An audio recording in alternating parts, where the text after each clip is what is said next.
بسم اللہ الرحمن الرحیم۔ السلام علیکم۔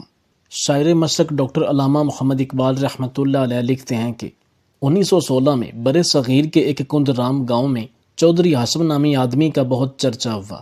یہ ایک ذمہ دار، ڈیرہ دار اور پنچایتیں کرنے والا سرپنچ مشہور تھا۔ اپنے سارے علاقہ اور ارد گرد کے علاقہ جات کے تمام فیصلے یہی کرتا تھا اور اس کا انصاف بہت زیادہ مشہور تھا۔ اس کے ڈیرہ کی ایک خاص بات یہ تھی کہ یہ اپنے ڈیرہ پر آنے والے کسی بھی مذہب سے تعلق رکھنے والے لوگوں کا مقدمہ انتہائی دیانتداری، انصاف پسندی سے سنتا اور اس کو انصاف کے ترازو میں تولتے ہوئے فیصلہ سناتا۔ بڑی سی مونچھ، سر پر بڑی پگڑی اس کی وضاحت میں اضافہ کرتی تھی۔ یہ ایک نر آدمی تھا، نہ کسی سے ڈرنے والا، نہ کسی کے سامنے جھکنے والا۔ اس کے ڈیرہ کی سب سے خاص بات یہ تھی کہ چاہے یہ ڈیرہ پر موجود ہوتا یا نہ ہوتا، اس کے ڈیرے پر کسی بھی مذہب سے تعلق رکھنے والا کوئی بھی آدمی اگر آ جاتا تو یہ اسے کھانا کھلائے بغیر نہ جانے دیتا تھا۔ یہ ایک تگڑا ذمہ دار تھا۔ اس کی 2 مربع زمین بھی تھی۔ اس نے اپنے مزاروں کو خاص تنقید کی ہوئی تھی کہ میری غیر موجودگی میں بھی اگر کوئی مرد و عورت میرے ڈیرے پر آئے تو وہ کھائے پیے بغیر واپس نہ جائے۔ اللہ تعالیٰ نے چودھری ہاشم پر اپنی رحمتوں کی برسات کی ہوئی تھی۔ اعلیٰ نسل کے گھوڑے اور اس کا باڑہ مختلف مویشیوں سے بھرا ہوا ہوتا تھا۔ کسی بھی مسافر کے خالی ہاتھ جانے کی بات تو دور، اگر کوئی بھی سائل، کوئی فقیر آ جاتا تو یہ اسے بھی خوش کر کے بھیجتا۔ چودھری ہاشم کی 2 بیٹیاں اور 2 ہی بیٹے تھے۔ ایک کا نام ناظم اور دوسرے کا نام قاسم تھا۔ چودھری ہاشم نے اپنی دونوں بیٹیوں کی شادی کر دی تھی اور بڑے بیٹے ناظم کی بھی شادی کر دی تھی، جبکہ قاسم اس کا کنوارا بیٹا تھا۔ قصہ مختصر یہ کہ جو فیصلے دیگر سرپنچ اور دیگر قاضی وغیرہ نہ کر سکتے تو لوگ کہتے کہ چودھری ہاشم کے ڈیرہ پر چلتے ہیں، وہ ضرور ہمیں حق پر مبنی فیصلہ کر دے گا۔ چودھری ہاشم کے بیٹے قاسم کی ہمسائے گاؤں میں رہنے والی ایک لڑکی سے دوستی ہو گئی جو محبت میں بدل گئی، لیکن کسی کو اس بات کا علم نہ ہوا۔ آخر ایک دن قاسم اس لڑکی کو بھگا کر لے گیا۔ جس رات قاسم اس لڑکی کو لے کر گیا، اگلے ہی دن لڑکی کے وارثوں کو یقین ہو گیا کہ ہماری لڑکی چودھری ہاشم کا بیٹا قاسم بھگا کر لے گیا ہے۔ یہ بھی کوئی معمولی آدمی نہیں تھے، یہ راجپوت ذمہ دار تھے۔ ان سب لوگوں نے اپنے رشتہ داروں کو اکٹھا کیا اور ہر جگہ یہ خبر عام ہو گئی کہ چودھری ہاشم کا بیٹا قاسم راجپوتوں کی لڑکی کو بھگا کر لے گیا ہے۔ راجپوت ساری برادری اکٹھی ہو کر چودھری ہاشم کے ڈیرہ پر پہنچے۔ ان راجپوتوں کا ایک وڈیرا بزرگ جو بڑی عمر کا تھا، یہ بہت ہی عقل مند، دانا آدمی تھا۔ اس نے چودھری ہاشم کے دروازے پر جا کر کوئی واویلا نہ کیا اور کہا کہ چودھری ہاشم صاحب، آپ پورے علاقے کے لوگوں کے فیصلے کرتے ہیں، لہٰذا آج انصاف کیجیے۔ آپ کے بیٹے قاسم نے ہماری لڑکی کو اغوا کر لیا ہے یا اسے پیار محبت کا جھانسا دے کر بھگا کر لے گیا ہے۔ چودھری ہاشم 2 دن بعد اسی دن اپنے ڈیرہ پر لوٹا تھا۔ چودھری ہاشم نے کہا کہ مجھے تھوڑا سا وقت دیجیے، میں اس کا حل نکالتا ہوں۔ آپ سے گزارش ہے کہ میں 2 دنوں بعد گھر لوٹا ہوں، لہٰذا ہم یہ فیصلہ کل پر رکھ لیتے ہیں۔ راجپوت اپنی تمام برادری کو لے کر واپس چلا گیا، لیکن پورے علاقے میں یہ بات پھیل گئی تھی کہ چودھری ہاشم کا بیٹا ایک لڑکی کو بھگا کر لے گیا ہے۔ چودھری ہاشم نے اپنا تعلق واسطہ استعمال کرتے ہوئے ایک ہی دن میں اپنے بیٹے اور اس لڑکی کو ڈھونڈ نکالا۔ جیسے ہی اپنے بیٹا اور اس لڑکی کو برآمد کیا تو لڑکی کے وارثوں اس کے عزیز و اقارب کو بلا کر لڑکی ان کے حوالے کر دی اور ساتھ کہا کہ اس کا فیصلہ کل علاقے کے مشہور چوک معلم میں ہوگا۔ پہلے فیصلے ہوتے تھے میرے ڈیرے پر، لیکن اب ڈیرے پر نہیں بلکہ یہ علاقہ کے سب سے بڑے اور مشہور چوک معلم پر ہوگا، لہٰذا آپ اپنے تمام عزیز و اقارب دوستوں کو کل اس فیصلہ پر ضرور لے کر آنا، کیونکہ اب اس کا فیصلہ کل چوک میں ہی ہوگا۔ وہ لوگ لڑکی لے کر چلے گئے اور یہ بات ہر جگہ پھیل گئی کہ چودھری ہاشم اپنی زندگی میں پہلی دفعہ اپنے ڈیرے کی بجائے علاقے کے معلم چوک میں اپنے بیٹے کا فیصلہ کریں گے۔ اگلے دن مقررہ وقت پر راجپوت اپنے دوستوں، عزیز و اقارب کے ساتھ اس چوک میں پہنچ گئے اور علاقہ بھر کے جتنے لوگوں تک یہ خبر پہنچی وہ تمام لوگ اس چوک میں آ گئے۔ اس چوک میں تل دھرنے کی بھی جگہ نہیں تھی، حتیٰ کہ چودھری ہاشم اپنے بیٹے قاسم کو ساتھ لے کر اس مقام پر پہنچ گیا، لیکن کسی کو خبر نہ تھی کہ چودھری ہاشم نے اپنے ساتھ ایک تیز دھار والا خنجر بھی لیا ہے۔